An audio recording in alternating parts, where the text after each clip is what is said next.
Welcome to Your Music Saved Us, where two friends blast ourselves into the past to relive and recontextualize the alternative Christian music we grew up listening to in the 1990s and maybe 80s.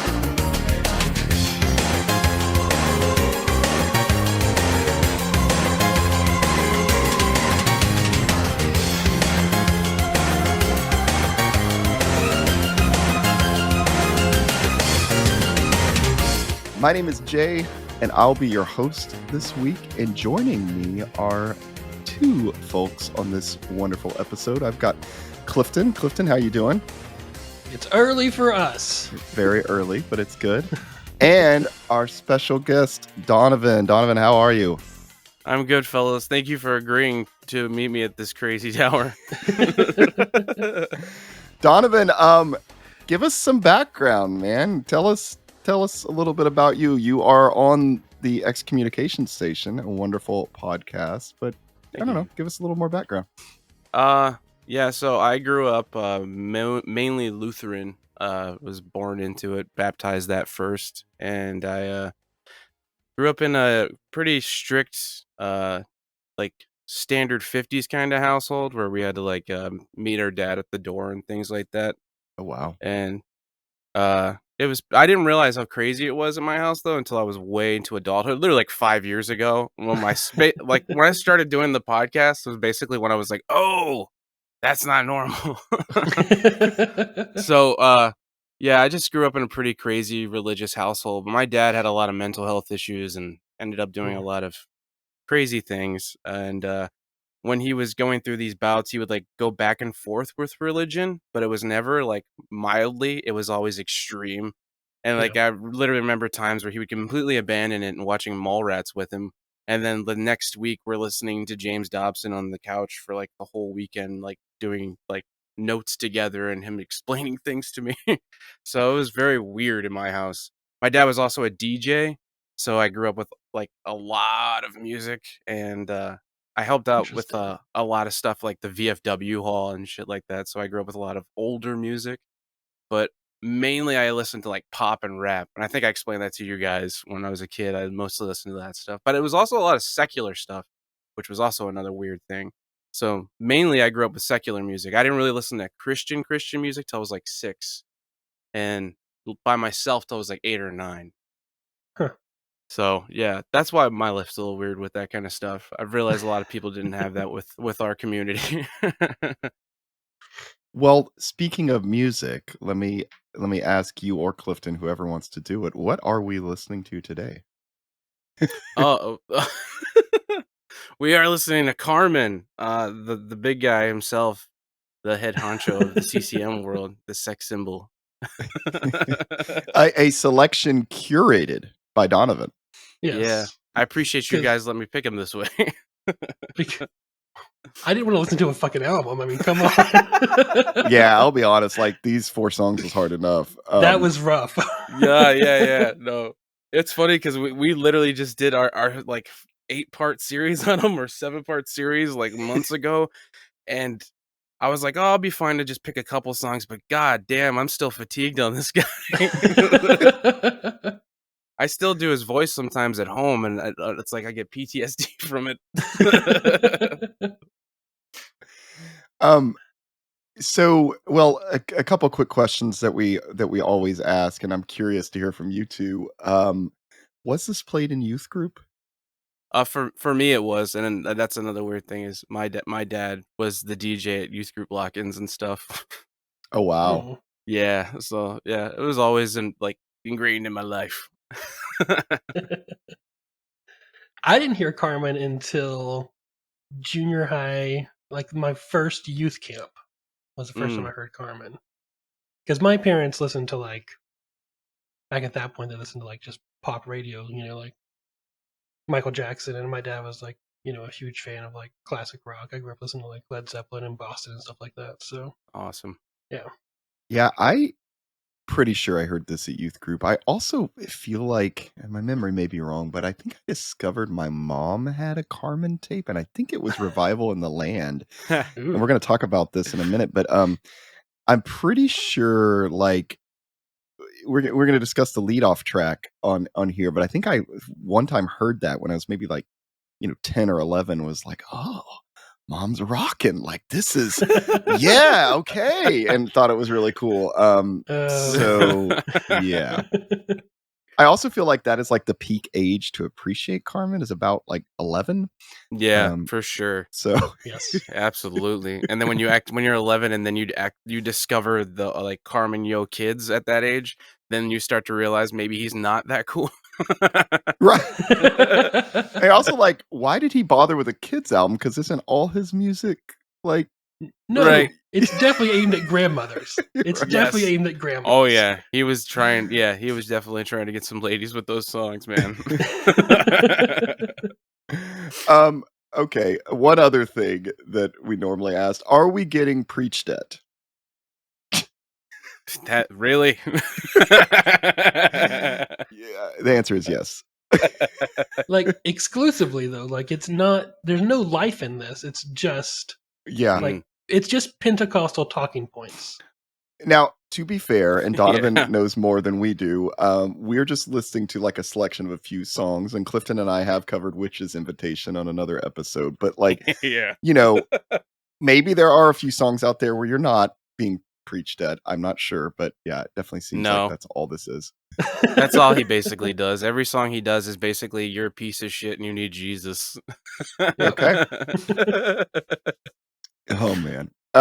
So I want to remind people before we jump in to visit patreon.com/YMSU to contribute to get extended episodes. We just recorded an episode for patrons last week. So It's up.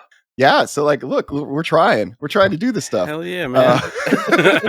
So we'll see if we can get a little more regular about that. But Clifton, you said you had something prepared, so tell us about Carman, please. All right. Yeah. So I've just got a couple hours of short clips here to play. Oh God. Oh wow, you're just stealing from another podcast. I'm cool with it. No, I'm not gonna do this. Go listen to Excommunication Station. They did like a 5-part, 6-part, I don't know, way too many episodes on this. Well, I forgot how many after we about- did the mailbag eepisode. I know, right? We were like, yeah, let's do that. And then I was making the cover art. I was like, God, what fucking number is this? No, it's just go listen to Excommunication Station. They did a way too many part on it. You can listen. You can hear about Carmen's drug use. You can hear about his affairs. You can hear I'm joking, but not really though. Listen to that last episode. yeah. I'm just over here nodding. You're pretty right. His brother's mysterious death, all that crazy Yes, stuff. that was weird, right? Yeah, man. His movies. Definitely Oh. some crime connection there. I think. Oh yeah, for sure. Jay asked me before we started recording, before you got on, Donovan, if Carmen was gay. Do you think Carmen was gay? Oh yeah. Okay. We talk about that a lot. Don't on even it. There's hesitate. there's so much homoerotic stuff in his music, man. Especially in his videos, man.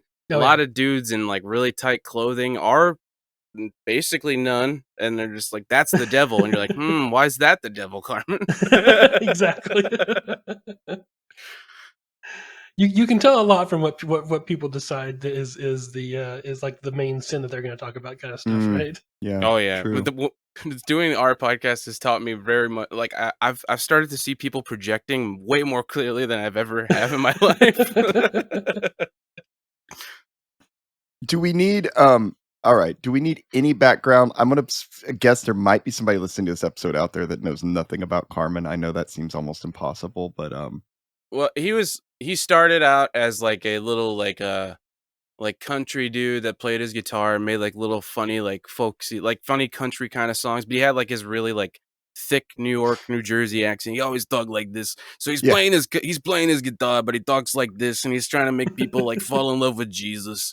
And so he did that, and then he put out his own albums, but then he got signed by a label, I believe, and he got pretty freaking huge. But he bites everybody else's sounds. That was the other thing. He followed like the trend. Yeah. So, but like I don't think he ever really peaked the way he wanted to. He never reached the status he wanted to, but he was insanely influential. Yeah. And he was basically like I guess the way I thought of him as a kid was because my favorite artist as a kid was Michael Jackson. Like I was obsessed with Michael Jackson, and he was parallel to that to me with his sound a lot of the time. And I looked at him as kind of the Christian Michael Jackson. You know what I mean? But definitely wrong. This feels dirty though because Michael Jackson made good music. Exactly. That's what I'm saying. Definitely wrong. Carman found one thing and did it over and over again. Right. Carman's like, Michael Jackson. Oh my God. Thank you. Michael Jackson's like, that's not cool. Also, I think it's important to notice that I think more than a musician, he was just a shrewd businessman. That was the biggest thing. Yeah. He would like get people to volunteer to do like everything at his concerts, even like scaffolding, lighting, and like he wouldn't pay anybody. And then when he would also get people to pay him for his appearances. So he's rolling into town, not paying a dime, getting money. Make it like no one really knows how much he made, but we tried to break down his money and it was well into millions. That man made a lot off of a lot of people's backs. Yeah. And I'm sure making his albums was similar to the concert thing. Like listening to this, one comment I had at the end when I was done listening to everything over and over again was, I feel like the motto of making a Carman album was better than good, good enough. Right. There's no second takes. There's not even second writing takes. It's just whatever comes out of your head the first time, or comes out of the guitar or piano. That's just what it is. Absolutely. You know?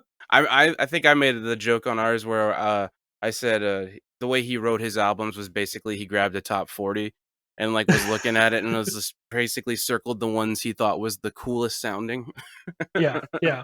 Hired some studio musicians and just told them to like play something that sounds like that. Man, they were not even studio musicians. They were church musicians 100%. Like the piano, like Miss Ruth, the piano player. It's almost like Weird Al, but just like serious, right? Yes, that is perfect. Once again, Weird Al is an artist. And I feel like this is... Yeah, right. And to say Weird Al, but serious, that seems a little shameful. He takes his work very seriously, sir. Yeah. Okay, I'm going to skip some of the questions we normally do, but I guess the one I have for both of you, and it's hard for me to remember this myself, but can you remember your first encounter with Carman? Your first memory of hearing Carman? I do. Okay. Because in my very first youth camp. I remember it was the summer between 6th and 7th grade. So I probably would have been like 11, something like that, right? And I remember I can still picture the chapel that we were in, and it was basically like Carman was like mixed in with like deep and wide, or, like there's a fountain. Okay, sorry. Yeah, right. And then the next song was Carman, Like... So which one's the lesser of the two evils? I mean, at the time, Clifton, were you like, oh my God, what is this? This is badass. Oh, yeah, it was the coolest thing ever. Yes. What song was it? I hope it was the Holy Ghost Hop. I don't remember. I think that was right around the time, like maybe the Standard came out, or maybe the Standard came out right after that. I don't remember. Oh, man. Yeah, so it's, I don't know.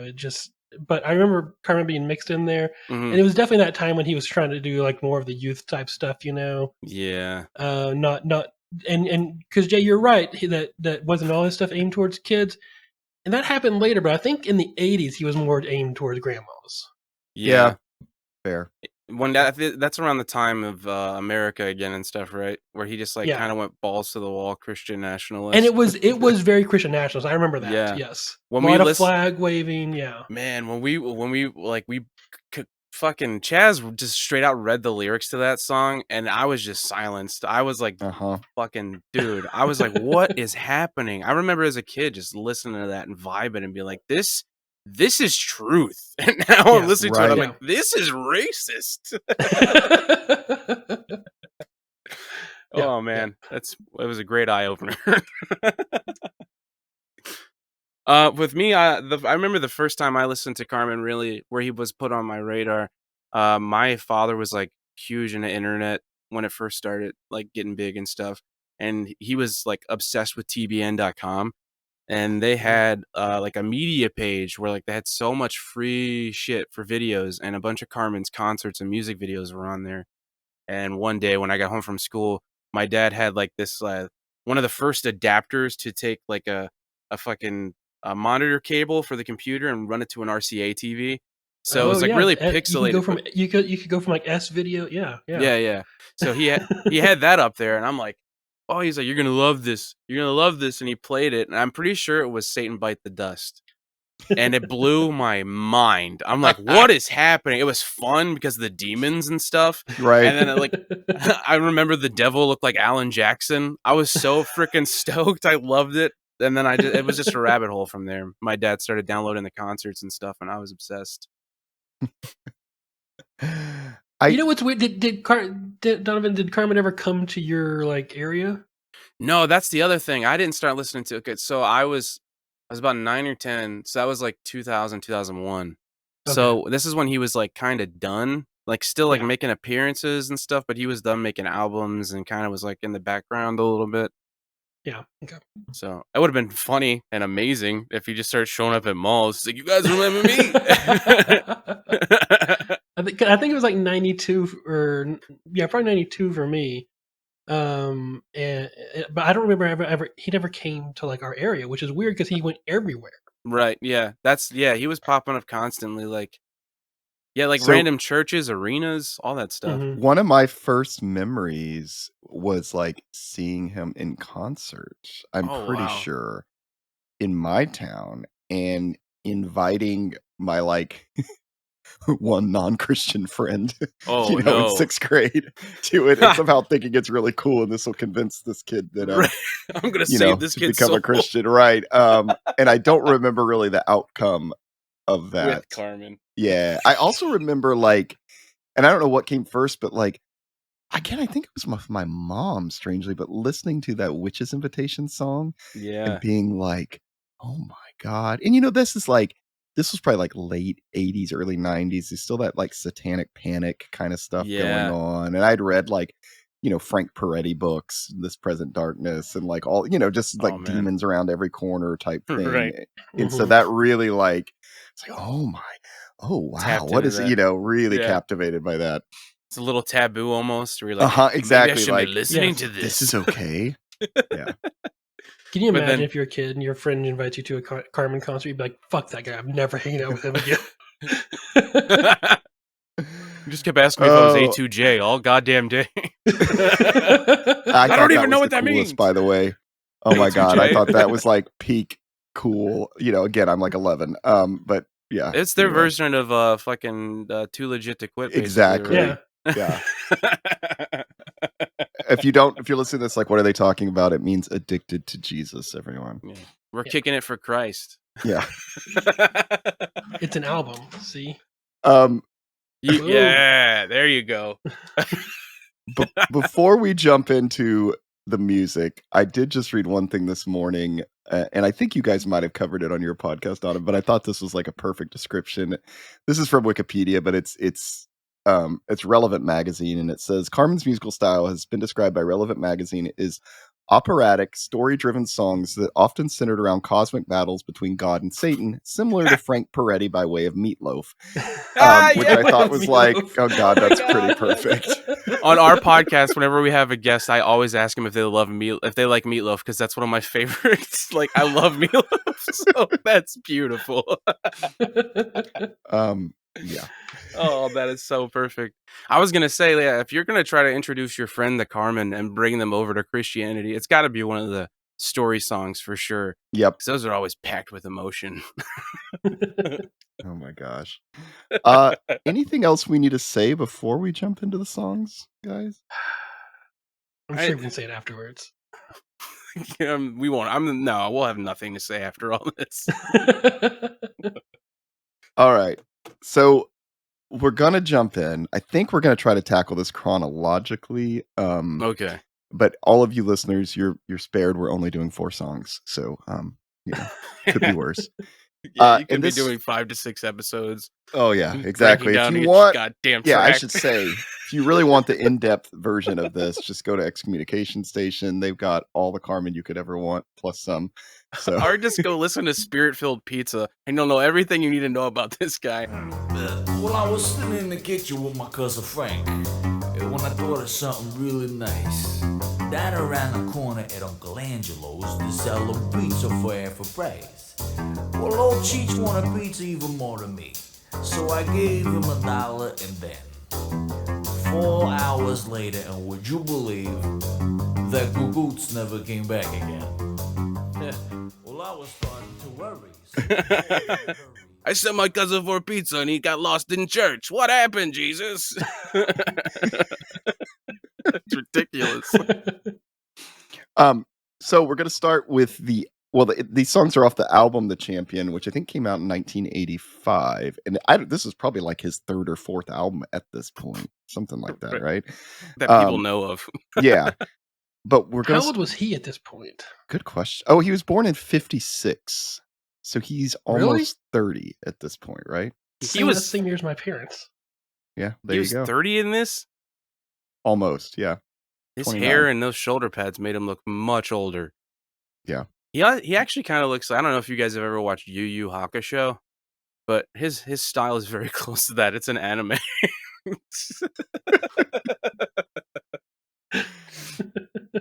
He does that look always stuck out to me. He does get a bit timeless, right? Like even when he's older, I don't know. I mean, it's kind of amazing. He always looks about the same age. I think there's a lot of hair dye and makeup involved in that. Yeah, but and vanity. Yeah, it's also weird too because like the older he got, the wider his shoulder pads got. Did you notice that? Like when he was younger, his suits fit nicely, but the older he got, and then like, they got kinda more and more oversized. Yeah, like the David Byrne. They were huge. Yeah. This tiny little lollipop head. That was a little bit the style in the 90s, but I don't know. Yeah. Yeah, Yeah, right. fair. Okay, let's start with "Revive Us, O Lord" off the album The Champion. God. Or not. I mean, you both could sit there. I don't know. I'm waiting on Clifton, but So it's the music for this is easy listening, Mm-hmm. and like, but it's like cartoonish easy listening, right? Like if you had to make a parody of easy listening music, you would get this.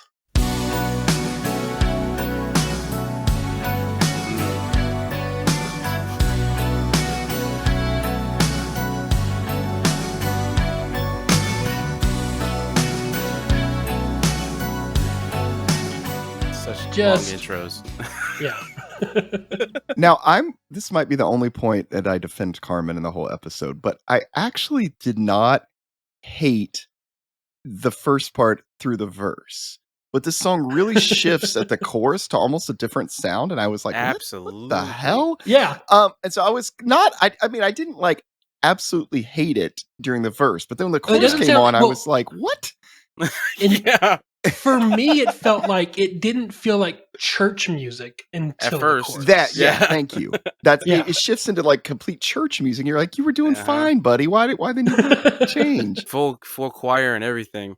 I was gonna say, one little game I like to do, and I've done it since I was a kid, is figure out what song he's biting off of. Like, what's the sound alike here? And ever since I was a kid, that beginning sounded like "I Want to Know What Love Is." You know that part right before he starts singing.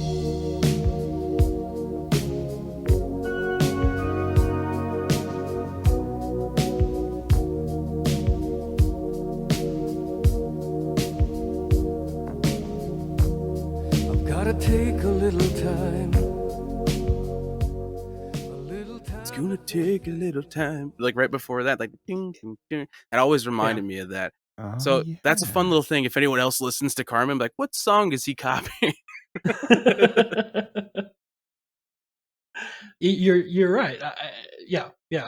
The problem with the verse though is that it is just well, the lyrics are corny as hell. I mean, Well, lyrics are typical Christian. I mean, this is like exactly what we'd say Yeah. in church, right? Like, and and not just typical Christian, but like typical and it's super Pentecostal, right? So it's all got to be like we're fucked up. Well, let's keep playing.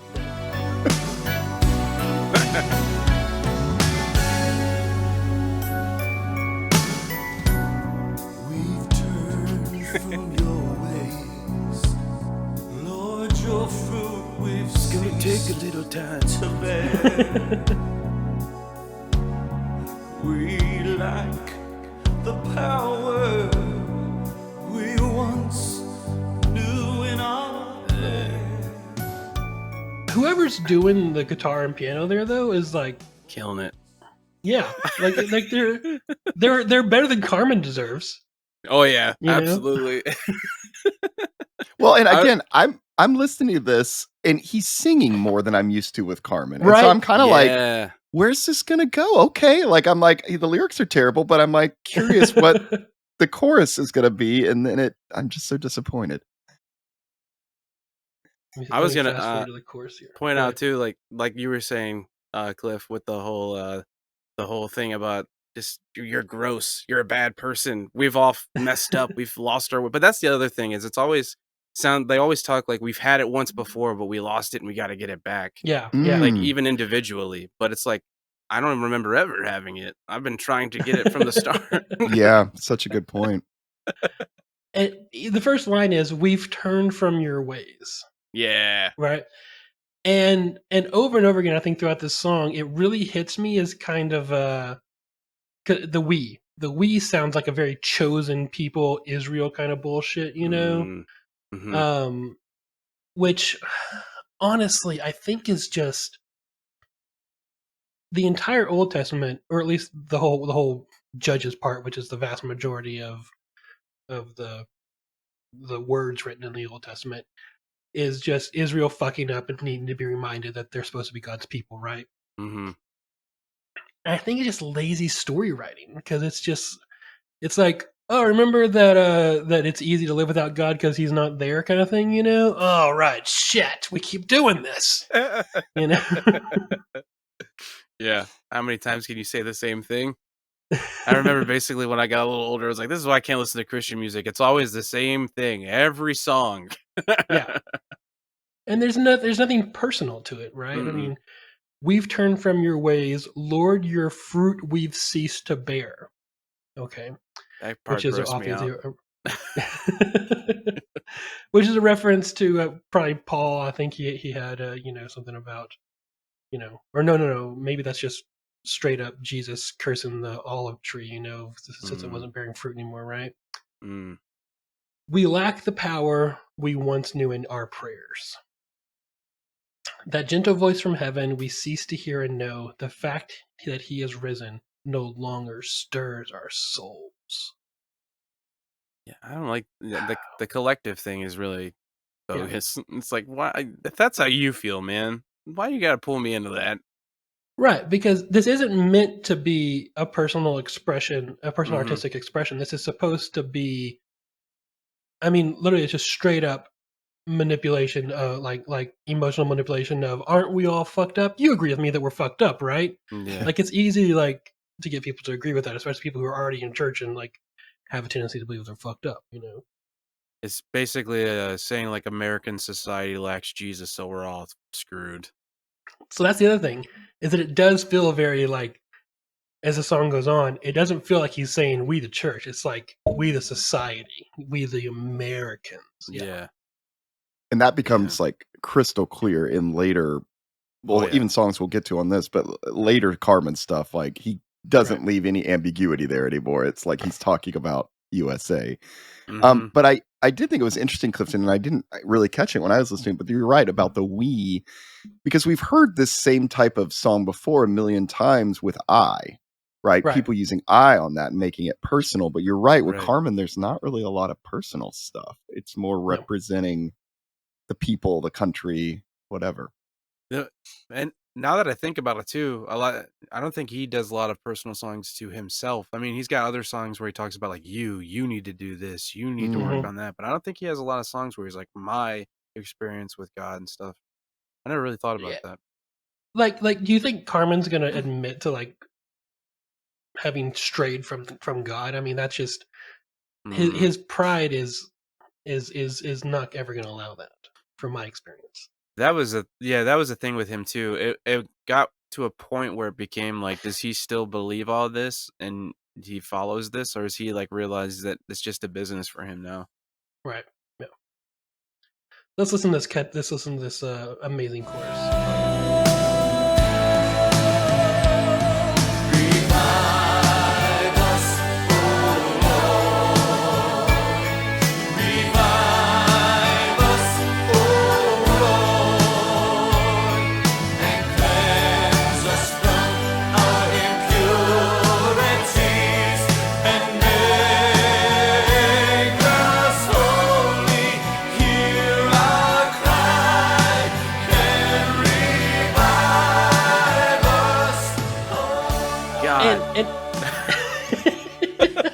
Because it went from this weird, like, almost grooving 80s thing to just like worship. I just immediately picture our music pastor at church just standing up there and singing this with the congregation and the choir behind him, you know, like it just straight. That's all it is at this point.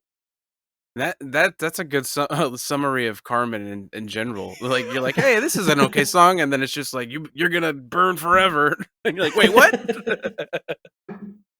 But then we do get something amazing here, which is 80s instrumental.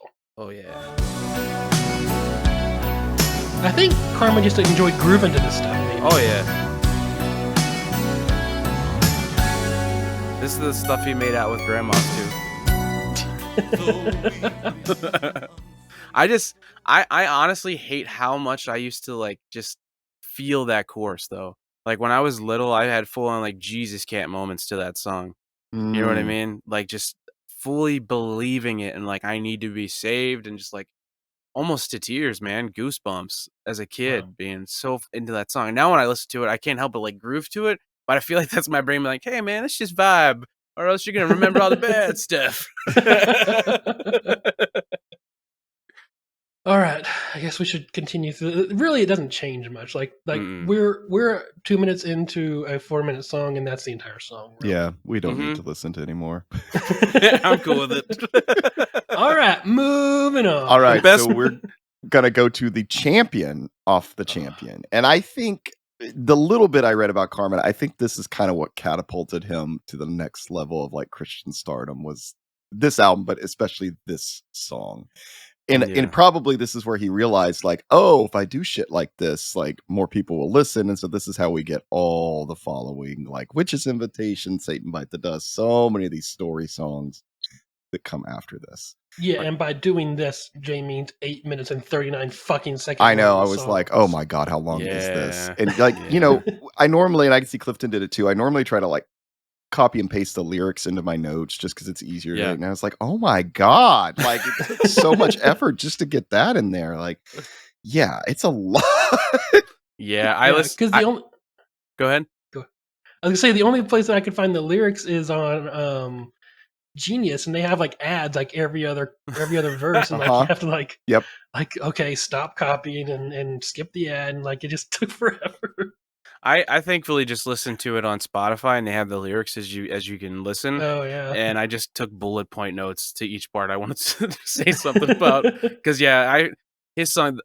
That's another thing with him that reminds me of Michael Jackson is like Michael Jackson's music videos. Remember, they were short films, like Bad and Thriller and Smooth Criminal, and I feel like he was trying to emulate that for sure. Very much so. There, yes, I agree with that. This song, like.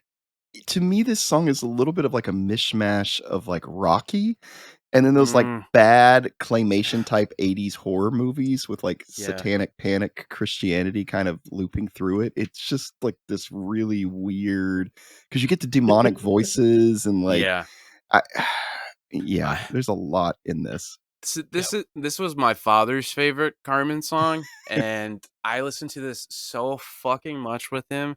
And he had this thing he did where he would like sit me down from like an early age and like thoroughly explain songs to me, especially like ballads, like "Coward of the County." Like I remember him sitting there and explaining beat by beat to that song to me, and like a bunch of other shit, like "Children's Story" by Slick Rick. I remember the same thing.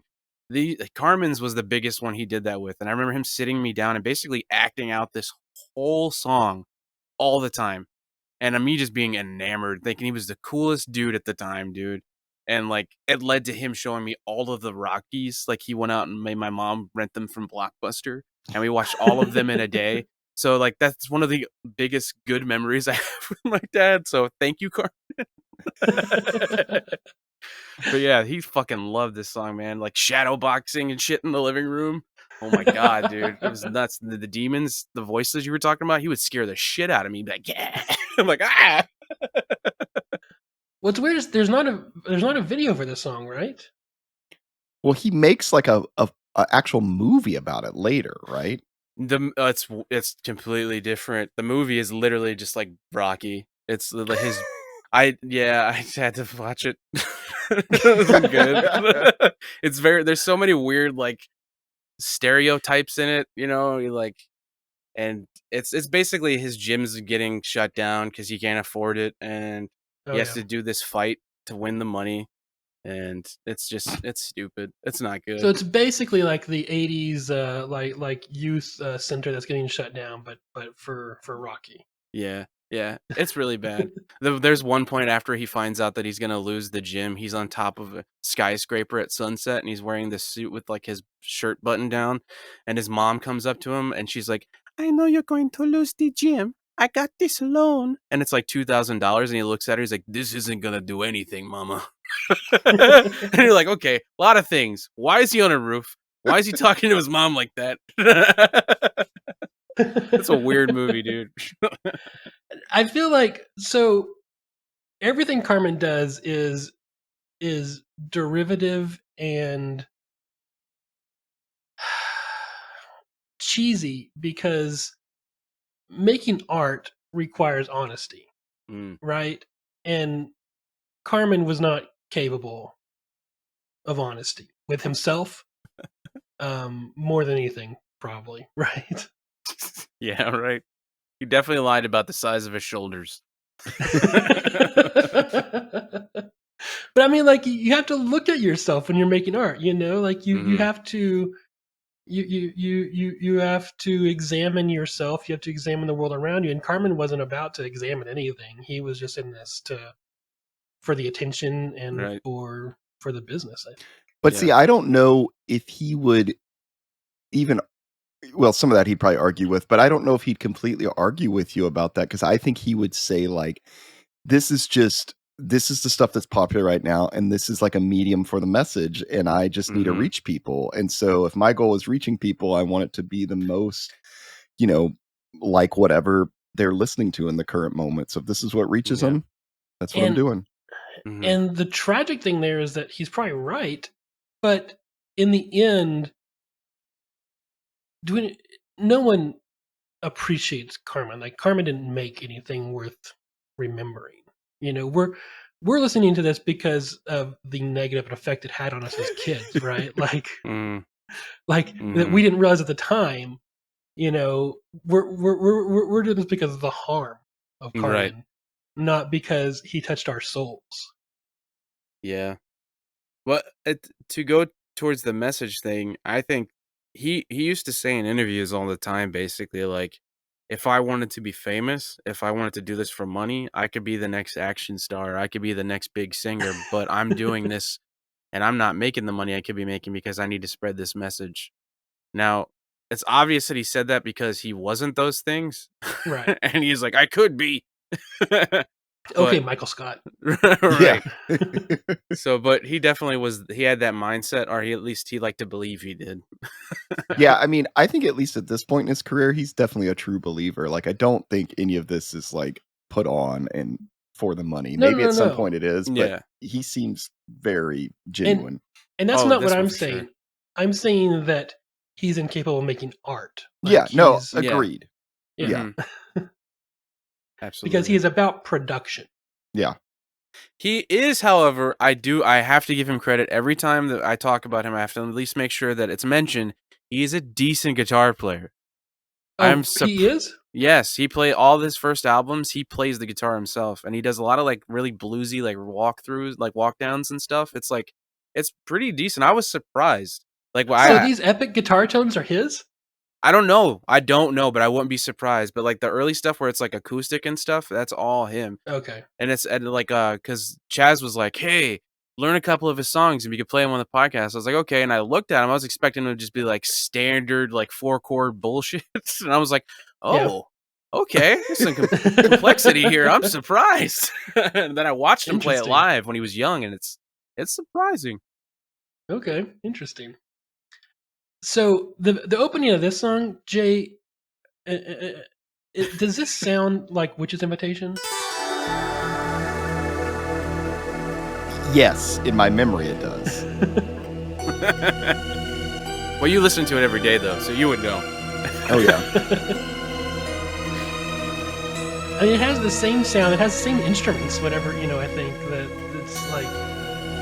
If this is these synths are like the same settings on the guitar. Well, and that song came after this, and he was probably like, "That worked. Let's try it again." Yeah, right. The guy playing this just forgot to change the setting. When he listened back later, he's like, "You son of a bitch." I think it worked. Like Jay said, it worked, and he just like, "Don't change it," Yep. Yeah. I fast forwarded this part when I would listen to it alone. It creeped me out. Interesting. Because I think it's supposed to make you feel like awe and wonder, but it's not. In the vast I don't like expanse it. of a timeless place where silence ruled the outer space. This reminded me of Star Trek. Towering, it stood. The symbol The final of a frontier. spirit war between The- the one named The original Star Trek the morning star, opening is a little creepy. the ultimate of good. I'm gonna stop there. I mean, I just want to jump in real quick. Like, to be fair, this came out in 1985.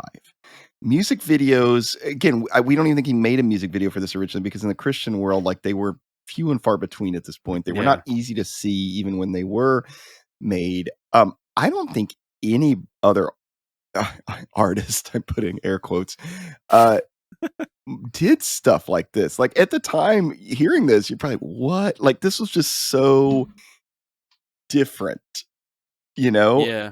Again, I'm not like saying it's a grand work of art, but I just think like in the Christian market, hearing something like this was like, whoa, what's he doing here? Yeah. Yeah. It's definitely different from what you're usually hearing, like Michael W. Smith.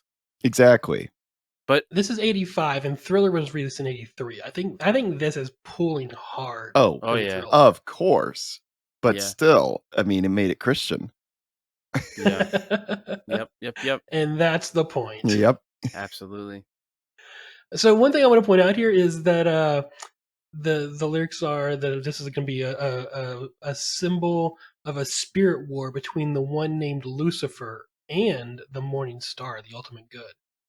You guys, Lucifer and the morning star are the same fucking thing. That's what I thought. Do we think that Carman maybe worships Satan? God, I wish that had been true. It would have been the greatest twist ever. He comes out right before he dies. Oh. It's like, yeah. That's amazing. That's why he wears those big suits, because underneath he just wears like all the regalia for it, and all the pendants and stuff. Yeah, he's got runes tattooed on his body. That's how he knew about so much stuff to put in that Witch's Invitation. Exactly. video. Yeah, right. Yeah. It's all from experience. I'm gonna push play again because this is a weird song. Enveloped by 1 trillion planets, clean Italian. as lightning and hard as granite. A cosmic coliseum would host the end of the war between the Lord of sin and death and the omnipotent creator of man's first breath, who will decide who forever will be the champion.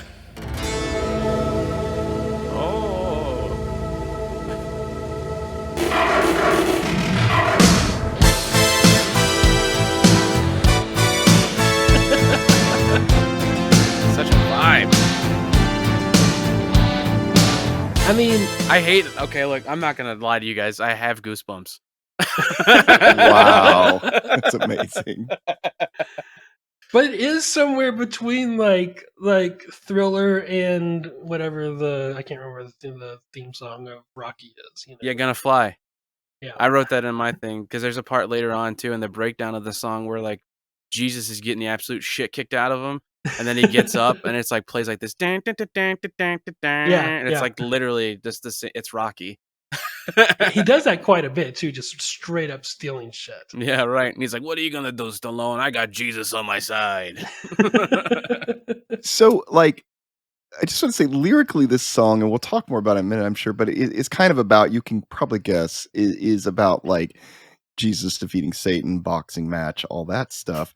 But one thing I thought was weird, and I guess I do this a lot now with stuff I used to believe, is like, he talks about Lucifer and the fall a little bit and all that, and I kind of got curious and was like, what is actually in the Bible about this? And surprise, surprise, not much. Like, No. most of this shit's just been like mixed up and added to. And so, like, what's actually in the Bible about like Lucifer as an angel and all that is not very clear at all. And in fact, like, if you're Jewish, you interpret the stuff in Isaiah about it quite a bit differently than Christians do, because they add on like something about I saw Satan fall from heaven, something from Luke, and then they add some stuff from Revelation into it and reinterpret it. So it's like he's making it sound like this is crystal clear, just like and it's not at all. Well, right. And I think the reason to point out that this is so Pentecostal is because it is Pentecostalism rewrites everything like this, right? And makes it an in stone kind of theology. Whereas you're right, Jay, it's just like you have to like pick and choose 3 different partial sentences from the Bible and construct an entire history, Mm-hmm.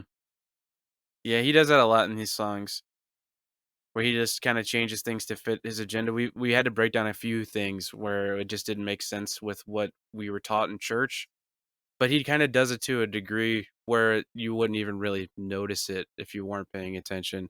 And a lot of the time, it ends up going back to the Christian nationalism thing. Yep. Mm-hmm. Yeah, and it can be subtle. Like you have to, it's and he sings it with such conviction that you're like, oh yeah, that must be biblical, but it's not. It is Carman's weird ass whatever Pentecostal church he was part of interpretation. Right. Yeah, and it's he getting back to the Christian nationalism thing. He very much divides people into like good and evil, and I think we'll probably get to it just a second in the lyrics of the song, but I was very like, wait, what? Like, because he names some specific people in these lyrics, and it like very clearly who's good and who's evil, and I was like, interesting. Yeah, let's do it. One of my favorite parts.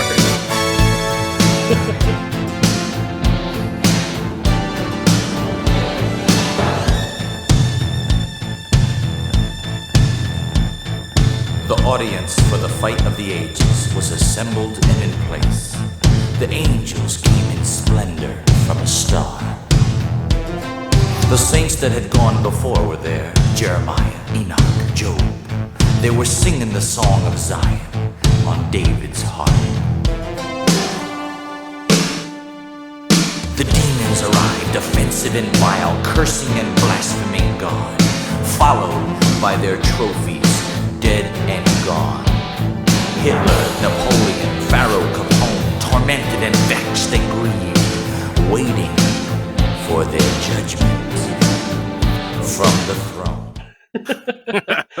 So the saints that had gone before, and I like that they were saints, even though were there saints before Jesus? Anyways, or Jeremiah, Enoch, and Job, just those ones, I guess. And hey, Job deserves whatever he can get, man. He went through a lot. True.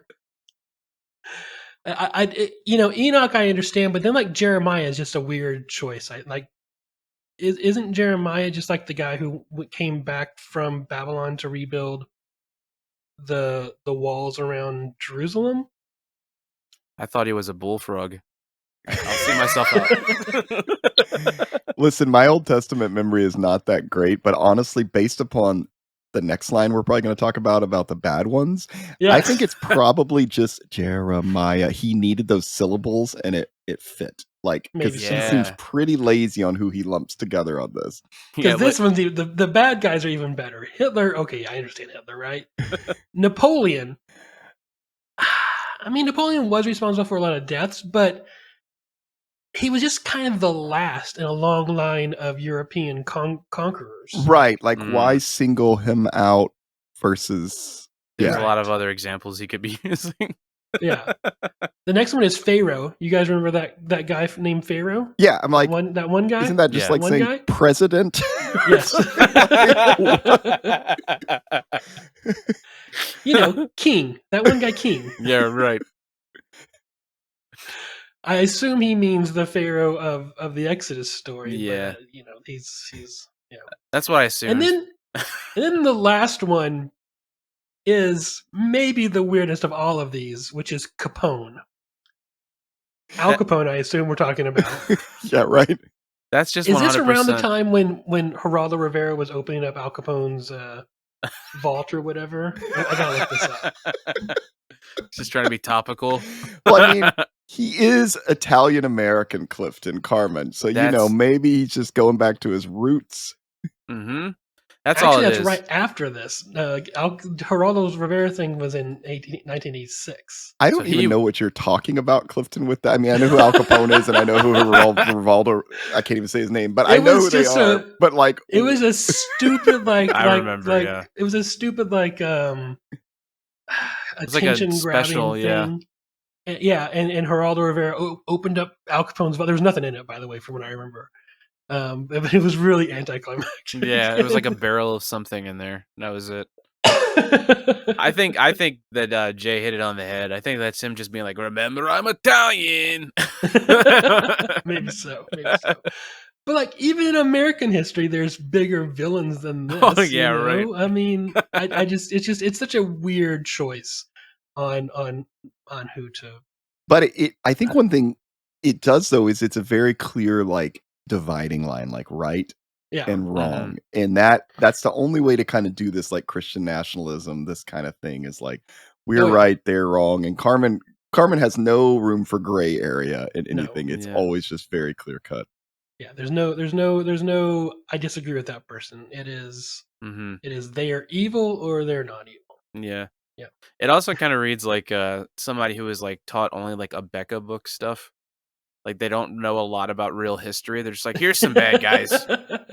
No, that's such a good point, right? Yeah, like of just that. I mean, and that's a whole other thing with his stuff is it's just not like based in any deep historical study or deep theological study of stuff. It's more just like, good and bad. Okay, cool. It reminds me of that saying for conspiracy theories that everything can be a conspiracy theory when you don't understand how anything works. Yeah, true. That's some truth. Yeah. So when your understanding of the world is basically nothing at all, it's just everything can be, wrapped up in your own in whatever envelope you want to put around it. Yeah. Mm-hmm. Oh, the other thing I was going to say was why these four dudes at the same time? Like, what happened in all of space and time where these four guys at the same time were just like, okay. Yeah, these are the four. No Genghis Khan, Yeah, right. No Mussolini, no like Vlad the Impaler, no I mean there's so many choices, right?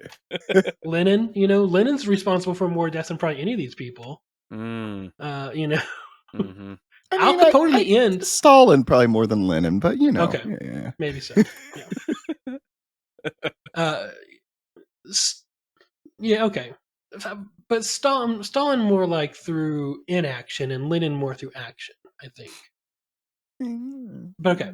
But like Al Capone in the both end isn't bad. But you're right. Though, the quantity of people killed, Al Capone is like nothing compared to the other ones he's naming. Yeah. If Pharaoh was even responsible, like I guess if we take the biblical story for Pharaoh, but like God is the one who killed those people. I was literally about to say that. Wasn't God the murderer in that story? Yeah, and not only that, like God took away Pharaoh's free will. Like if you go read the story, God hardened Pharaoh's heart. Like God took away Pharaoh's free will, and so you can't even blame this on Pharaoh. Oh shit, the Calvinists were right. And he murdered his son. This is bullshit. A lot of sons. That's a whole other thing. That story scared the absolute shit out of me. I was the oldest. no. Oh my god! I remember looking at my Me parents too. like, you guys are cool with this?" Don't worry, we're gonna kill an animal and paint its blood on the doorway. I mean, Right. we're gonna follow the magic incantation, Donavon. Come on. You're set, buddy. You're set. Yeah. All right, let's continue on here. Then a chill swept through the mammoth crowd, and the demons squealed with glee as a sordid, vulgar, repulsive essence was felt. Arrogantly prancing, hands held high, draped in a sparkling shroud. Trolled by demons, Satan ascended from hell. Then Satan cringed, the sinners groaned, the demons reeled in pain as a swell of power like silent thunder rolled. With a surge of light beyond intense, illuminating the universe, in resplendent glory, appeared the Son of God.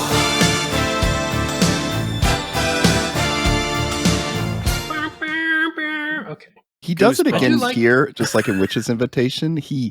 All he describes for Jesus is resplendent glory appeared the Son of God, but he gives all this, kind of build up and description of Satan, and he honestly kind of makes him seem cooler. Like it's just like in like Witch's Invitation, where this guy could do all this cool stuff, and then they talk about God, and there's like they don't really mention anything. It's just That's going to continue as a theme through this song, by the way, AJ. Yeah. I think, that just adds fuel to the fire of you saying he might have been a secret Satanist, because he does that in like all of his songs. But that goes back to the homoerotic thing too, because some of them are just like, Satan was ripped as hell. You're like, what? I do like the piano there. Let me rewind just a little bit. That comes in right at that other verse. Illuminating the universe in resplendent glory. That thing right there. That's pretty good. Yeah. That is pretty All right, I'm going to continue on here because it's not very much happening right now. I will say the next line is, then a persona, yes, extraordinaire, appeared in the center ring. A persona? Is that the word we're looking for? That Carman, did you want to pull out a dictionary maybe for a second and figure out the right word? I think he was like, it's God. Shit, I can't say person. What do I say? Persona. That is probably 100% what happened. Oh, I can't say God's a man. Persona. The aspect of someone's character that is present to or perceived by others. That's how in the world does that? Anyways, it's fine. It's fine, Carman. Good job. All right, let's keep going.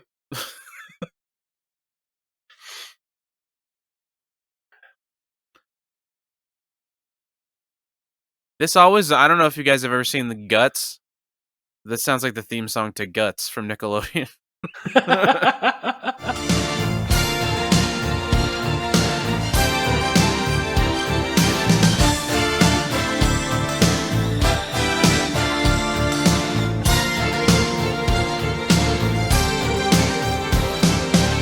Then a persona, yes, extraordinaire, appeared in center ring.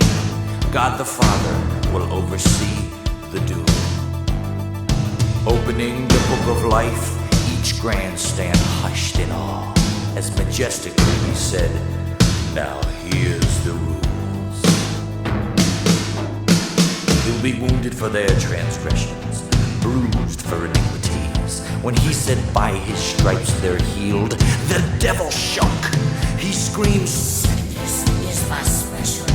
I hate that healing junk. God said, you shut your face, I wrote the book.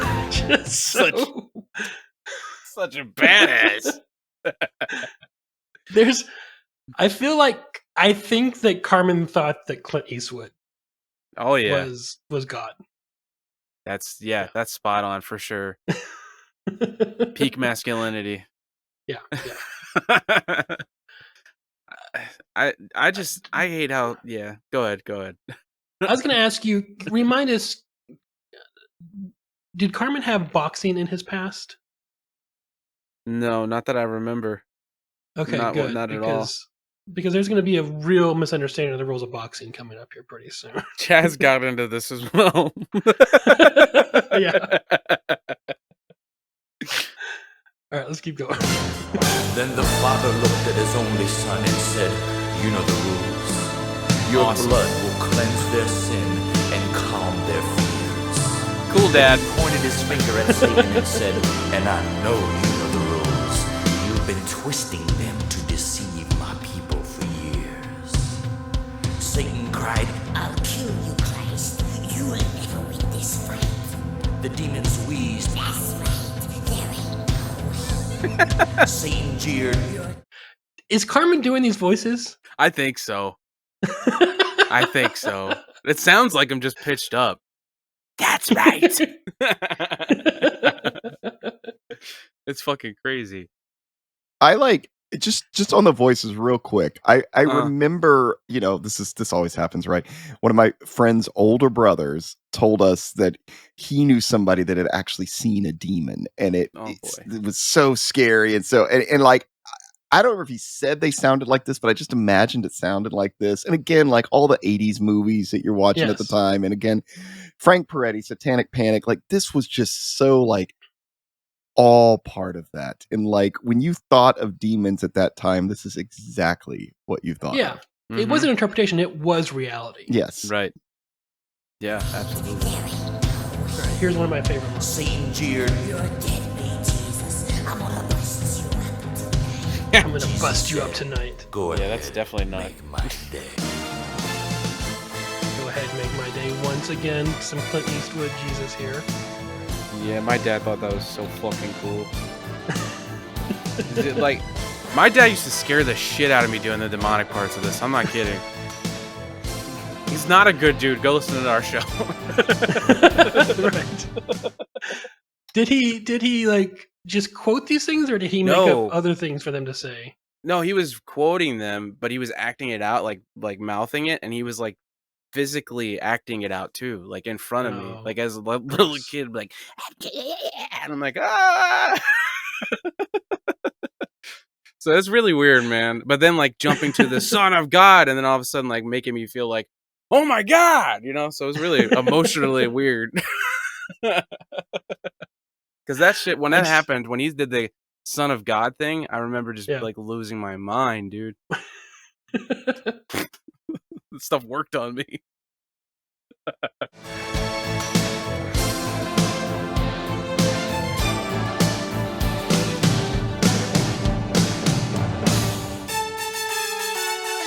The bell, the crowd, the fight was on, and the devil leaped in fury.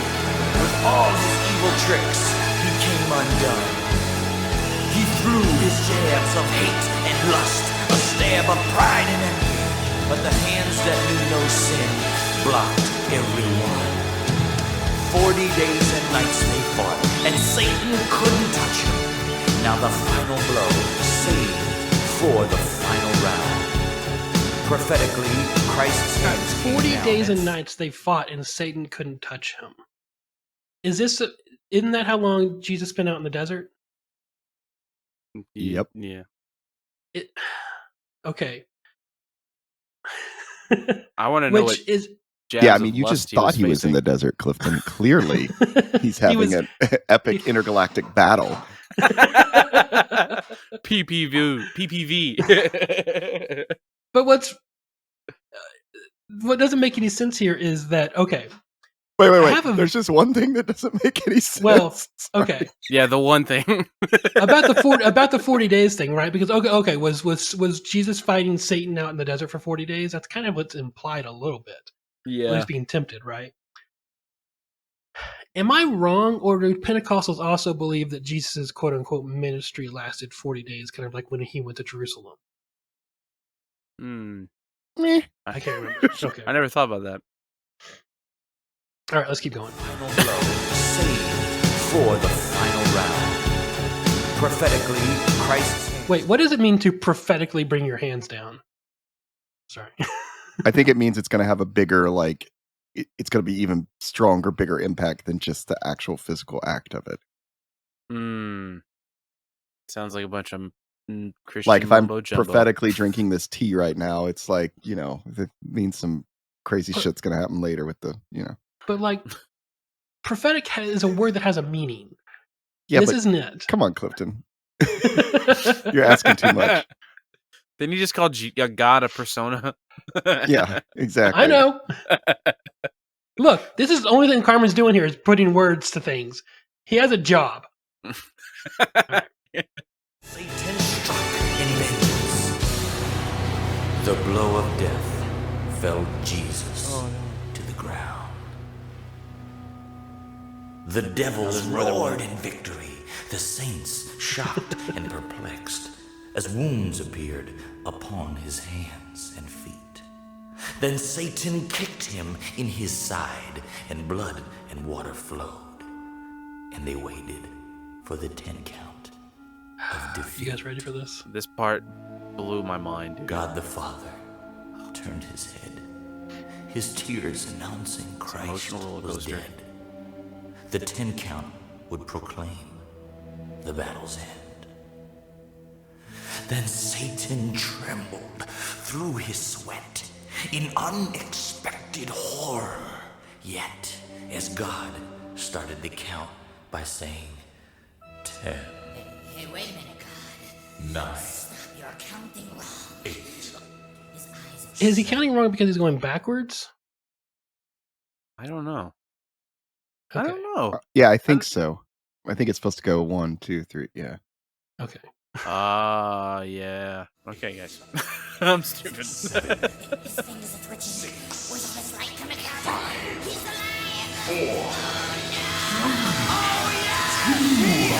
alive! 4. He's alive forevermore.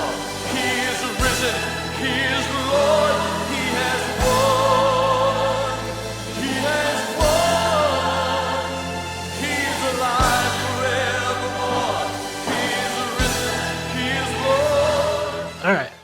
So we did the countdown, and then Jesus was alive the whole time, I guess? He's faking. Yeah. He's like, gotcha. Guys, it's like, I'm not a boxing person, but like, do you win by not getting killed? Yeah, I think. That's just like, you don't have to do anything to the other person.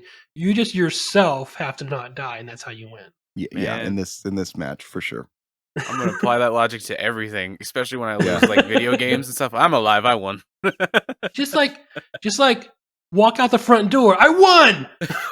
You're I right. left the house! Do you know what? Some days probably not a bad way to do Right. things. Let's be honest, we've all had our moments. You're right. We're struggling with some mental health. Just start doing Right. that. Just, it's such a weird, I don't know. Let's keep going. We're almost done. He is Lord. Proclaim the news in every tongue, through endless ages and beyond. Let it be voiced from mountains, loud and strong. Captivity has been set free. Salvation bought for you and me.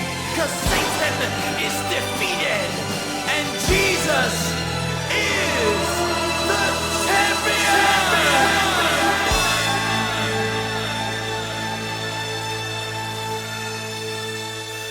Yeah, man. Okay. I'm gonna go back to the demonic voices just for a second. I feel like the only reason that is okay on this is because it's so blatantly, Christian story of Jesus triumphing, all that. Clifton and I, maybe it will get released one day. We did a for our Patreon, we did a Your Music Damned Us one about talking about music we weren't supposed to listen to, but we did Right. growing up, and we talked about Twisted Sister, and Oh, nice. there are songs on that song You're Gonna Burn in Hell is actually pretty Christian when you look at the lyrics, but Yeah. because of the packaging and D. Snyder, Twisted Sister, no one would ever, I mean, you would be you're going to hell immediately if somebody found that tape in your car or something Fuck yeah. at church, but yet in a lot of ways, like, what the hell's going on here? You've got it's just like I don't know. It's just interesting how stuff is okay because, like, oh well, Carmen's doing it and it's got Jesus attached to it, so we can have all this stuff. But Hmm. in any other form, this would have been seen as like really demonic and satanic. And Yeah, that's very true. I didn't think about that, especially the way he's doing the voices and shit. I I I also just want to point out that ending where he's doing the countdown. It's still like muscle memory. Got goosebumps with it again from when I was like a kid, and it like Yeah. grossed me out. Like, you know what I mean? It's disgusting. I remember crying to that, like just being so moved and being like, "Yeah, this is this is what we all need to be." He fought for us, and all this. Yeah, it sucks. and musically, it's designed to evoke that emotion. Totally. I mean, Yeah. it's Yeah. and and not even lyrically, like you said, like all Jesus did here was not die. You're right. He literally didn't. Did he even speak? I don't think he even No. spoke this song. Nope. God He spoke didn't even for him. punch- Shocker. He didn't even punch Satan. Come on. He just dodged him the whole time, Yeah. and then Satan just got him with one crazy left hook and kicked him in the side. Actually, Clifton, that's a good point. He doesn't, and I know, I know what story this is based on, but like he doesn't actually like attack Satan. But we're gonna get to Satan bite the dust in a minute, Right. and like it's interesting the evolution of Carman, which I think shows like just evangelical Christianity at the time too, getting really masculine and like all about war and all this stuff. Yeah. Because you see a shift where it's more about like going on the offense rather than just being defensive. Yeah, that's actually something that I want to talk about on our show one day. Is like really get into like obviously toxic masculinity has always been in the church, but there was a point where it got like really weird and like super machismo and shit. And Mhm. I really want to talk about that stuff. Like, what's those guys that were the bodybuilders? Power Team. Oh yeah. Yeah. Can we- Yeah, the power team. Yeah. Gross. Have you read Jesus and John Wayne? No.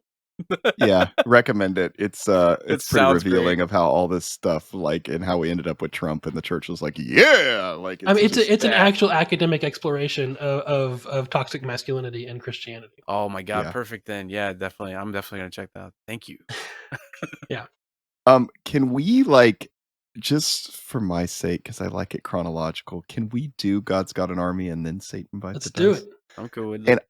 And I Good, just because I need to cleanse my palate here a little bit. right. Yeah. And so this is the lead off of maybe the next, because I think Carman had like a live album or something after the Chamber. I think this is his next real studio album. 4 years? It took him 4 years to write this. Sorry. I know. Hey I know. man.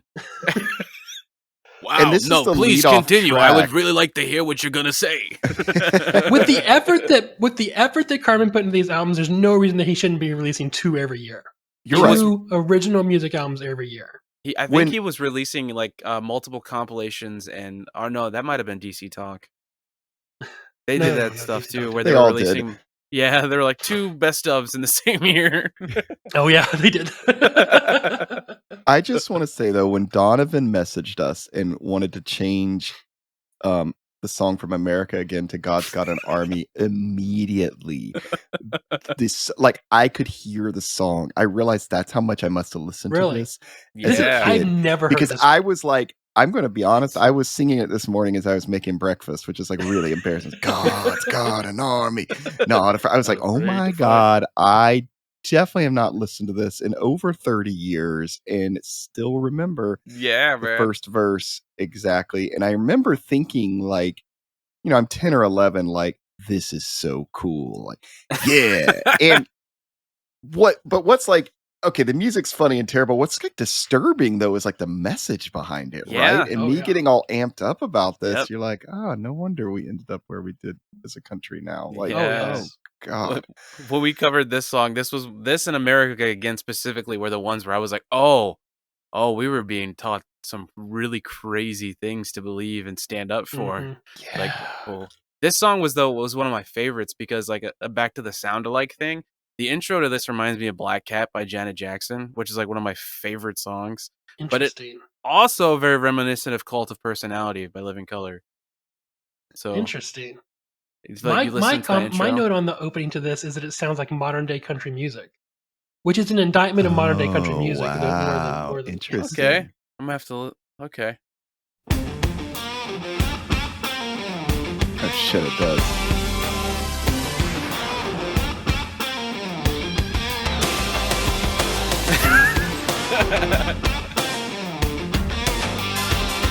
Look in my eyes. What do you see? God's got an army, not afraid to fight. Soldiers of the cross and children of the light. Warriors of righteousness with healing in their hands.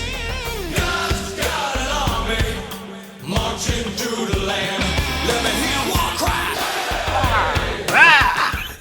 It's not even a word. You think it'd be like hallelujah or Jesus, but it's just ha. That whole thing, man, it sounds like even like Rhythm Nation kind of, you know what I mean? It's so weird to me. No. You don't know Rhythm Nation by Janet Jackson? No. Oh man. No, sorry. No, it's cool. It's cool. It's just very poppy and like that well, it's the same thing. It's just like it's like a like it looks like an army thing, you know what I mean? It's just a bunch of people in the line dancing and stuff. Rhythm Nation, and then like I wonder when that one came out. Can you look that up when Rhythm Nation came out? Because he probably like stole that sheet. Rhythm Nation, 89. When did that Same one come out? year. Same year? I've got a feeling. Oh, you're gonna play it? Yeah.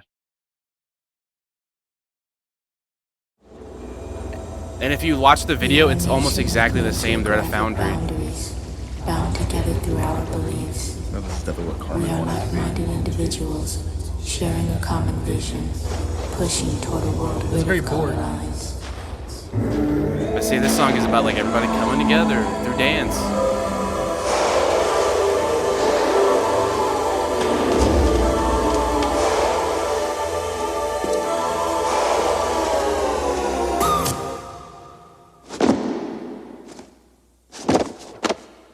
Five, four.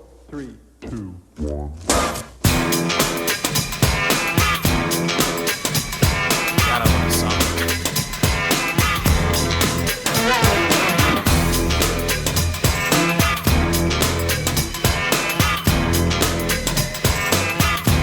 When music by your side. Yes, you're right. Say It's very same slow. shit. Yeah. And I forgot the video was like this. Literally, the video for this is them in a foundry, and they're all like working on like pipes and stuff. I didn't even remember that. That's crazy. God, he just totally copied that. Is there a video for the Carman one? Yeah.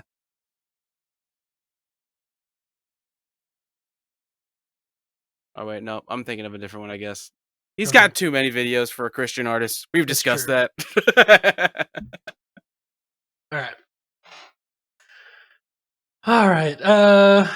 I just Should speaking we- of videos, this seems like the type of song that people made videos of, though. Like churches, I'm Yes. sure did like Oh, yeah. choreographed performances to this. This is exactly. I'm kind that of type disappointed song. that we're not finding that on YouTube immediately. Yeah. Oh my 'cause God. this is totally that type of thing that they would do. You're right.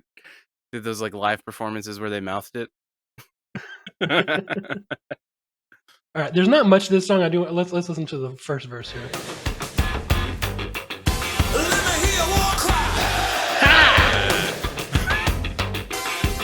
We're a people with ears to hear and hearts to respond to spiritual needs of the nation.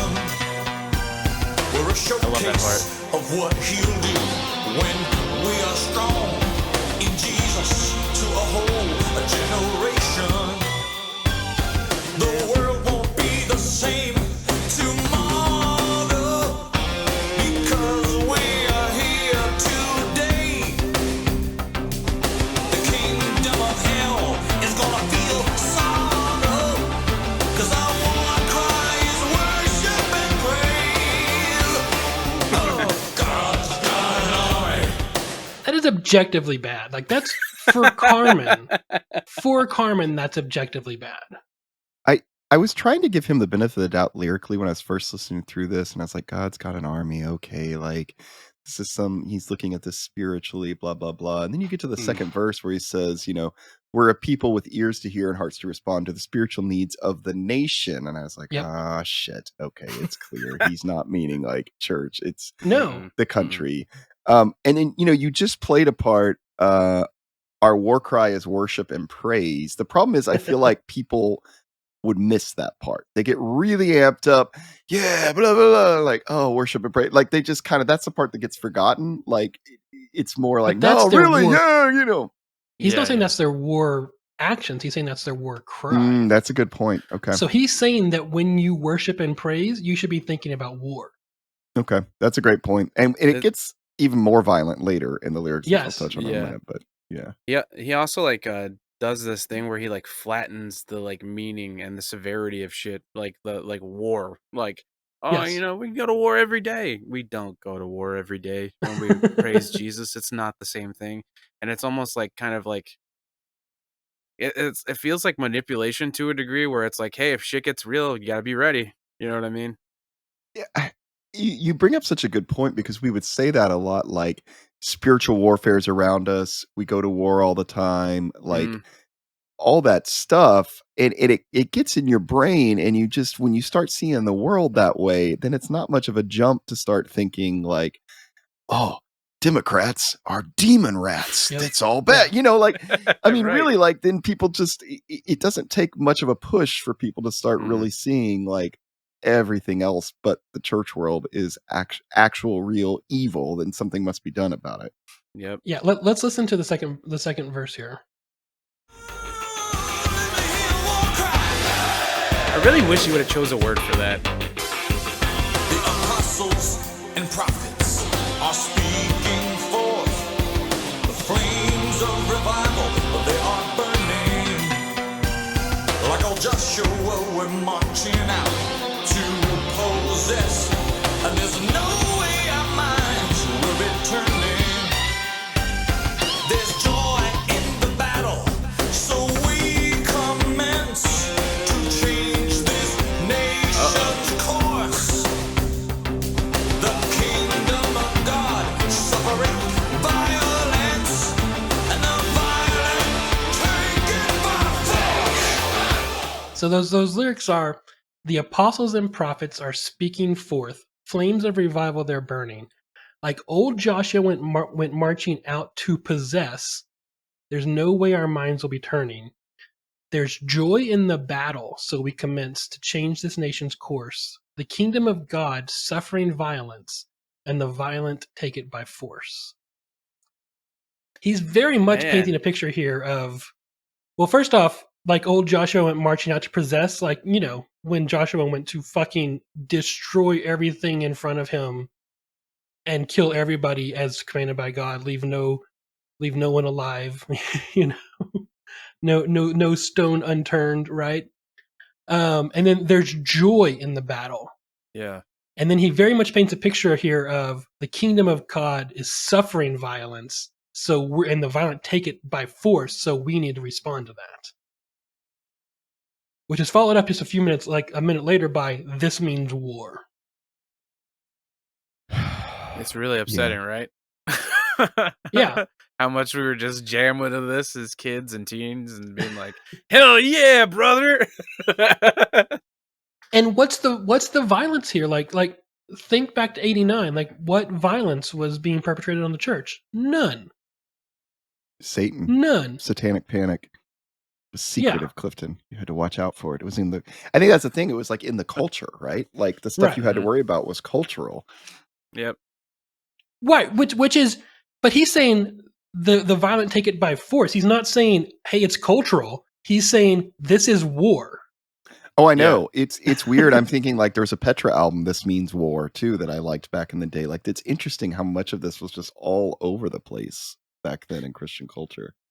Isn't it weird too? Like when you think about like secular bands and shit, they would have albums like This Means War, and it had a totally different meaning to you. Like, oh, this is metal. It means like we have to fight for it. It's so like that kind of like, I feel like that also kind of like downplayed it, like Carman's this means war to us. You know what I mean? Where we're just like, oh, I don't know. Right.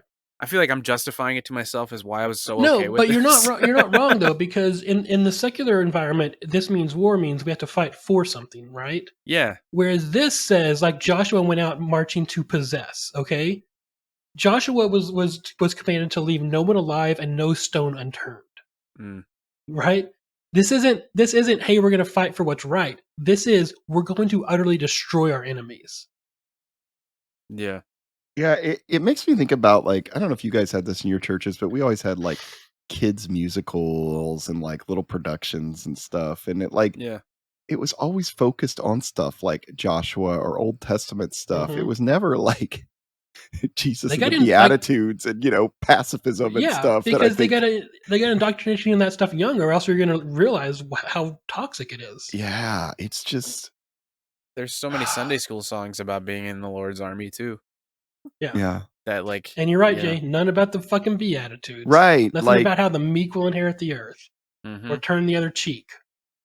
but I'm also thinking though, like the 80s, like, man, that was a big time for like action movies and stuff, even outside the church. This was just like, yeah, masculine America, right? I mean, it's just this is the era of like Rambo and Arnold Yeah. Schwarzenegger and just all this like America's a hero, like I don't know. It's gross. It's gross.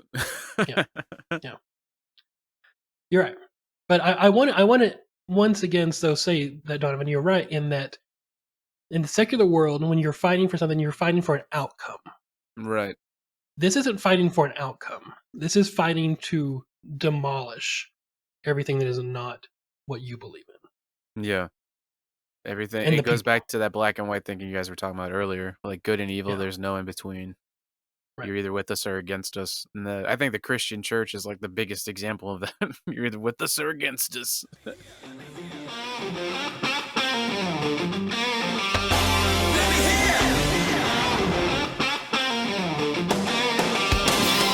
If you told me that was Carman, these guitars here, I'd be like, fuck you. Dude, when Chaz told me before I even saw him, he's like, he actually plays guitar. I was like, no way. And I watched. And so I wouldn't be surprised if that's him. He plays live like electric guitar on some of his concerts. Really?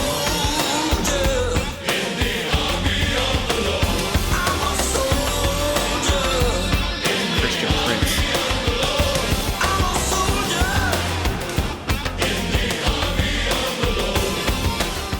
All right, what's about to come up here? Once again, very toxic. What's the word I'm looking for here? Shit. Grooming.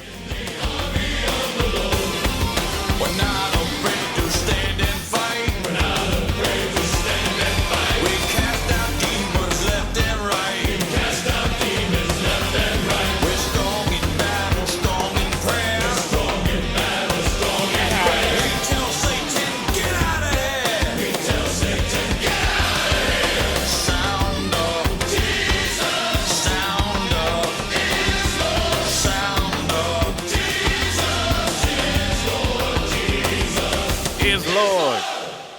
Yeah, buddy. How many churches stole that last bit? Yeah. That's just so vacation Bible school and youth group and Sunday school full of that last little bit. Jeez Louise. I'm glad I didn't experience that much of this in my. I can't. Other than that church camp, I don't think Carman ever showed up in my youth group or church, Oh man. I found which is very weird. we do a little segment at the beginning of our episodes where we ask for forgiveness, where we ask for we Mhm. just say a prayer about something stupid we've done and we ask Jesus to forgive us. I don't remember if I think I've said it, but I stole a Carman VHS from my church because they had like a in their room, like in their little like back room where they had all their Yeah. like communion plates and like offering plates and everything. They had like a little rack of VHSs with like Adventures in Odyssey and stuff, and I saw a Carman tape and I stole it. So I watched that all the time. Where was I going with that? Oh my god! All right, do we have to do yeah. the next song? Sunday school. That's what we were talking about. We do, because it's like maybe one of his biggest, right? We can come back into it later. We can have Donovan back on and do the video for Satan Bite the Dust. Oh man, I'd be totally cool with that. That's one of my favorite things in the world. All right, good. We're gonna wrap up here. Okay. I can't tell if Clifton's serious or not. I guess he is. I can't I'm either. serious. Okay. All right, leave so all of There's that only in. so much Carmen I can take. Yeah, please Clifton leave cannot all of do this Carmen in. Don't anymore. cut any of this. I want to hear people see you break down. I mean, it's so. I bad. understand, man. It hurts Yeah. my brain. So technically, we've only done 80s Carmen. We haven't even crossed into the 90s Carmen Ooh. yet. So yeah, we'll have Donavon on and do the music video, which is Oh, it's so good. just It's another so good. yeah. It's so racist. It's the worst. I will tell you a little story about it really quick though. This was like when my sister came up here to Wisconsin for my wedding. It was about 8 years ago. We were sitting in my living room and we were just watching YouTube, and then randomly I was like, "You remember that song Satan Bite the Dust that we used to listen to all the time?" And she's like, "Yeah." And I put it on and we remembered every word. And we were like watching it together and like saying it verbatim, but we were like doing it like one note, like tone, you know, like say party's over, shut them down. And my wife was in the room. She's like, "What the fuck is happening?" She was so freaked out. So yeah, this guy is really deep in my freaking brain. Oh Yeah, I'm glad that my experience with Carmen was short and almost singular. I did own one of his albums. I think The Standard may have been the only album of his I owned when I was a kid, and very quickly got over it, thankfully. I can't imagine having Carmen in your life from childhood, from like Oh, man. I think a 6 years lot of old. people That would- did though. I know. That was the Just- other thing is he was from like he was bigger in the 80s and stuff, and so when I was listening to him like in the early 2000s, it was like no one from my generation was listening to this dude. Right? They were just like, Right, "Who the yeah. fuck is that?" And I'm like, "Come on, guys, the Holy Ghost hop."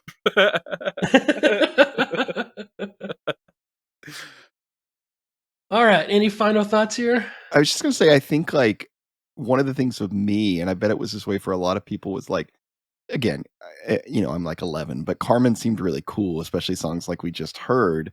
But it was like okay to listen to that too because he was so blatantly Christian. So my parents were definitely okay with it, and so I think he like, you know, he was just something that a ton, especially of like preteens, probably got Yeah. into the church, and like, I mean, as we've talked about, that shit like goes deeper than you think, you know. Oh, yeah. And so honestly, Carmen's fucked up a lot, thousands Yeah. and thousands of people, Yeah. unfortunately.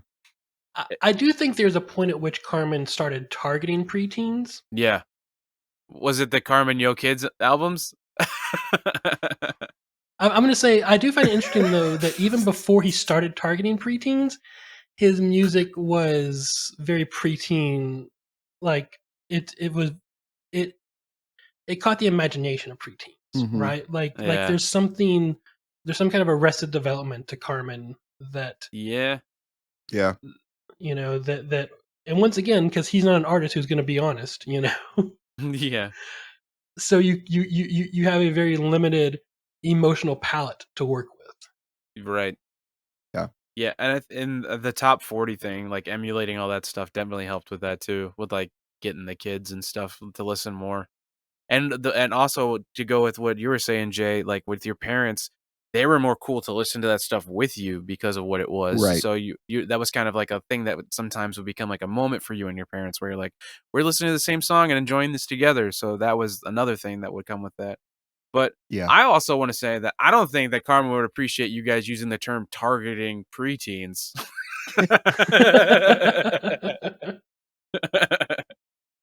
But that's what he did. Right. I'm still okay with it. And it also, oh yeah, when he did the Yo Kids album when that came out, I'm pretty sure that was around the same time as Opposites Attract video came out, and with MC Scat Cat, and the Yo Kids had like the cartoon cat. Yeah. So yeah, he was the best, man. Just like he was the human embodiment of taking silly putty to a comic and like getting the comic on it. It's a little warped. It's good. discolored, but I can make it out. And then stretching it and laughing at it. Yeah, that's really good. Donovan, when did you realize that Carman was not cool? June of this year.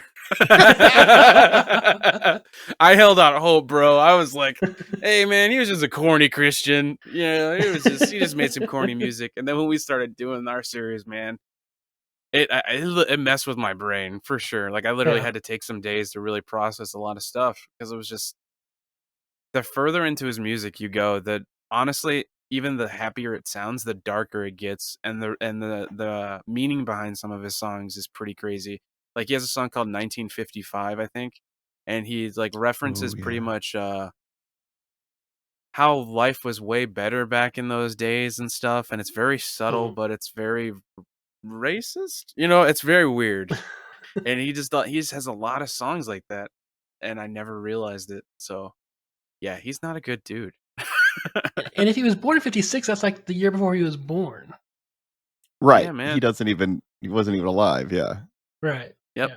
I can't remember how many times I said "Make America Great Again" while we were covering that song. Because that's like that song just felt like that. It was just like would be in the commercial for that ad campaign. Right.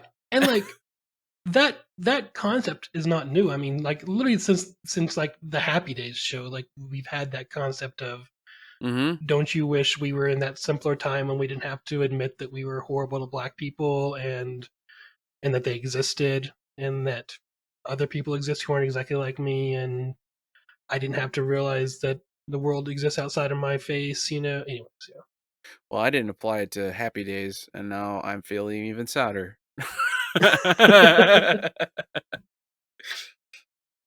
All right. Any other thoughts here? Well, for those that don't know what happened to Carman. Yeah, Donovan, where is Carman now? He died in 2020. Yeah, he's dead. Yeah. Yep. His last couple of posts on his Facebook were he did a pro-Trump song. Oh God! Did he really? Yeah, that was like one of his last thing. He did a song for Trump, and he fully endorsed him, and then he ended up dying like a couple months later. So I believe it's because of that.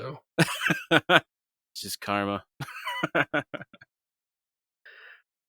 That man, like that's just the end of the last thing that you do as a human being is endorse Trump. That's just got to be. I gotta find the video and send it to you guys because he's playing the guitar in it. It's like he's just like in a back room or something, and he's like just in front of a camera, set up on a chair. And he's playing a good acoustic guitar and singing a song about Trump. Okay, everybody. For those of you that don't watch TV, this is the news by the blues. The President Trump blues. Here we go. 2, 3. He came down the escalator. He said, November, I'm the man. Was going out to Washington and kicking a few cans. Trade deals are awful. Health care is a dump. Pack your bags, political hacks. I'm gonna drain the swamp, cause I'm T-R-U-M-P. The biggest upset you'll ever see. The left's gone crazy, the media's stumped. Afraid someday they'll have to say, President Trump. He said Obama was clueless. President Trump. He said, I'll handle Russia. China ain't no sweat. Mexico, still don't know who they dealing with yet. To all legal aliens, hear me one and all. I got news, I'm changing the rules. I'm gonna build that wall. Why does he make us wait? While Hillary's bitter, the Donald's on Twitter, making America great because he's T-R-A-U-M-P. The biggest political upset you will ever see. They even try to recount that didn't work. Actors versus electors, man, people went berserk. Blamed all the white folk in the USA. Blamed Putin, Russia, Mickey and Minnie, even the KKK. Students cried, liberals tried, but America had its way. Now we all have to say to our commander and chief today, Mr. President Trump.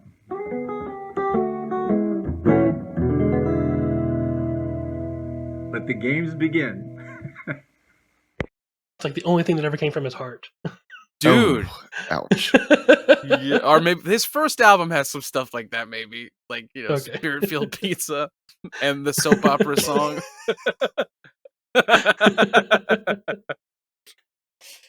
Dude was a goofball.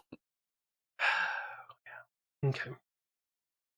I think that is important to note, is that I think even in the church there's a common understanding that he was corny. Yeah. You know. Yeah. Did you say I do want corny? corny, yes. Oh, it sounded like you said horny, and I was Well, like, that too. this is like He's probably horny too, yes. That too, for sure. For sure. Once again, please reference Excommunication Station. It starts with man. episode 92. There was I think in our 5th episode of him, Chaz found some very scandalous stuff about like married women, and yeah, man, he was just going to town on some women in the church. He's basically just rolling into town and doing shows at churches and just shacking up with people. Seriously. Yeah. Living the life. Didn't he towards the end of his career, didn't he marry like a recently divorced woman or something like that? Yeah, I think he had 2 marriages in total that he kept a secret. The first woman, I think, died, and I think she passed in a helicopter crash or something like that. Oh wow! And then the second one, yeah, he had a second marriage that he kept a secret, and I think they were both married before that. He like ended up breaking up their marriages, basically. Oh wow! I know one of them for sure, maybe both. Can't remember. homewrecker. Huh. Yeah, right. Isn't that funny? Wow. And to go to the corniness thing too, I know I mentioned his suit a lot, but his suit was kind of like a costume, to be completely honest. You know what I mean? And that, I think that goes to the corniness of the church, because it was kind of like just like a character, like like a public access person, you know, like a Captain Kangaroo kind of thing. You know what I mean? I think that was like another that's true thing. with everything that Carman did was kind of a character, right? Yeah. Like, and I don't mean that necessarily even in a bad way. No, like, no. like, and I don't know. I think that, like, you know, when I think about how, you know, boomers and whatnot get mad at what people wear and stuff, Mhm. what the kids wear these days, you know, and things like that. I've always never understood it, because it's just like, who cares? It's just self-expression. It's basically everything you put on is basically a costume, right? Yeah. And I think that Carman really took that to heart, that he was playing a character. Yeah. Yeah, we talked about that too, where like certain times he like really hams it up and beefs up his like Italian accent and stuff, and other times he's just a normal dude with a kind of a deep voice, like basically preaching the gospel. But then other times he's just straight up can't help himself but talk like this. He's always dead. Yeah. Jesus is my buddy. You know, it's really weird. Did y'all cover that one stand-up special that he did? No. Okay. What? Looks like we're gonna have to do a across that? continuation. What is it? I think it Did was, you actually watch it? No, I came across it. Oh no! We did it with Chaz. It was in the in that rock and roll being Satan's thing, you know. Remember, Really? Jay? That guy kept saying that it's okay to laugh at yourself, but you can't laugh at God. And then he showed the Carman doing his stand-up routine. Oh my God! No, I didn't even see that. I don't even remember that. Oh my God! Yeah. I gotta look that and up. it was just a split second, but he really hams up his Italian accent in that. Yeah. Yeah, it's really crazy. There's one of his first songs. It's called "God Don't Care," and it's about he's talking about Noah, and he's saying like God don't care if you're good or bad, he's gonna save you or something like that. But Or not. 'Cause yeah, I wanna right. save Noah. He's talking about God talking to Noah, and he's like, what does he say? He's like, he's sitting on his front porch, sitting over a fire, cooking a big old meatball, and it's like talking about Noah, and you're like, what the fuck? He's like, hey, Jesus. It's like really bad. All right. Well, we should wrap this up here. I know you're not used to this, but does anyone have an award to give to Carman? An award? Ooh. We usually give albums an award. Well, sometimes when we remember to prep for it. Can we give him the Stuffed Suit Award? Okay. Oh man. Yeah, hell yeah. I like Best that. shoulder Like, pads. Oh, Yeah, yeah, yeah. that's good. just an empty stuffed suit. That's Carman. Hell yeah. I think that's what I'm gonna be for Halloween next year. Shoulder pad man. Before we officially close out, and I know we've talked about it a lot, but Donovan, do you want to tell people where to find your podcast and anything else about you? Oh yeah, for sure. If you go to xcompod.com, you'll find all our links. We just cover basically everything we dealt with in the church. We do our best to debunk things that give us like anxiety and fears, like the rapture and things like that. We talked about Tim LaHaye and the Left Behind series, and we've covered DC Talk to this crazy son of a bitch. So it's fun. Right now, I think actually by the time this comes out, part 1 of our Mother Teresa series will be out. And Yep. that is already, we've only done 1 episode, and the stuff Chrissy's found, man, it's disgusting and nuts. And She was a bad person. I was not aware of how bad Yes. it was, you know. It was like she was like the only Catholic in our house that got a pass. Yep. So, and we talk about that a lot. Yeah. So, but we do our best to find the humor in this stuff too, though. So we get a little dark sometimes, but we joke around a bunch. So yeah, go to xcompod.com to find it, or just look up the Excommunication Station anywhere else. And also, please check out our little. We do Chick Track radio plays every Halloween, and Jen and Clifton were on this year's, and it was freaking awesome. They played a sheriff and a deputy. Please check it out. Yes, and I'm going to endorse the podcast again. I will say that sometimes I get a little bit behind because it is heavy. It's heavy, yeah. Yeah, and you guys are prolific. Are you putting out like 1 a week, right? Yeah. Yeah, it's I don't know impressive. I know. I don't know how they do it either. Yeah, well, thanks. It's a lot. The subject matter makes it a little harder sometimes, because sometimes when we get done, we'll text each other like, you good? Like, yeah, I just wasn't expecting to get triggered that much by fucking Carman. Right, exactly. It gets rough sometimes. So yeah, just space it out if you do check it out. But my favorite series is the DC Talk series and Pat Robertson. Yeah. The Pat Robertson series is my favorite. It's like, it's my baby. So go check that one out. Okay. All right. Yeah. This is where Anything else Clifton and we I should could. cover? Oh, no. I was going to say, this is Right. where we can't remember who reads what part to close I out. don't know. I'm going to read the first part and you read the middle part. Okay, got it. Thank you for joining us for another episode of Your Music Saved Us. If you enjoyed your time with us, please leave us a review or share this episode. Visit patreon.com/YMSU to contribute and get extended episodes. Visit our website, yourmusicsavedus.com, to find out all the ways to listen. We're on Twitter, Instagram, YouTube, and Facebook. Join our Facebook group. Join our Facebook group, or follow us to keep up with the latest or interact with us. Send complaints and disagreements to yourmusicsavedus@gmail.com. The music in this episode is the work of Carman and is used with "Come at me, bro." That's it. All right, bye, everybody. From beyond the grave. I really can't wait to see if YouTube tries to zap this episode from all the Carman stuff. Oh, I doubt it. We used the Carman series was the only one where I ever did needle drops in it, and it was never an issue for us. So Oh, good. you guys should be okay. I think the only person that cares about that is dead. You don't think that he has an estate that's also trying to make money off of this? We talked about that too, and I don't think so. Not at all. Jesus is my buddy.